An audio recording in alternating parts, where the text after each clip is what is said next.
तर या ठिकाणी एक ऑप्टोकपलर 6 लीड असलेला ऑप्टोकपलर म्हणजे एका बाजूला LED आणि दुसऱ्या बाजूला ट्रान्झिस्टर. तर या ऑप्टोकपलरवर जर व्यवस्थित बघितलं, नंबर्स तुमच्यासमोर ठेवले, तर या ठिकाणी एक डॉट दिसतोय आपल्याला छोटासा. या डॉटच्या खालून आपण पिन काउंट करतो 1 2 3 4 5 आणि 6. याच्या 1 आणि 2 मध्ये आपल्याला डायोडप्रमाणे डिफ्लेक्शन मिळेल. म्हणजे एका बाजूने डिफ्लेक्शन मिळणार नाही आणि दुसऱ्या बाजूने मिळणार. तर या ठिकाणी डिफ्लेक्शन मिळतं आहे, दुसऱ्या बाजूला मिळत नाही. हे बघा. आणि दुसऱ्या साईडला ट्रान्झिस्टर आहे, इनबिल्ट फोटो ट्रान्झिस्टर.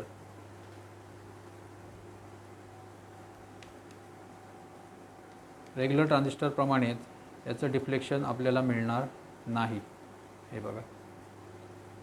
जोपर्यंत आपण 1 आणि 2 पिनला, या 1-2 पिनला सप्लाय देत नाही, आतला LED ऑन होत नाही, तोपर्यंत इकडे आपल्याला डिफ्लेक्शन मिळत नाही. याला जर चेक करायचं असेल तर आपल्याला 2 मल्टीमीटर लागतील.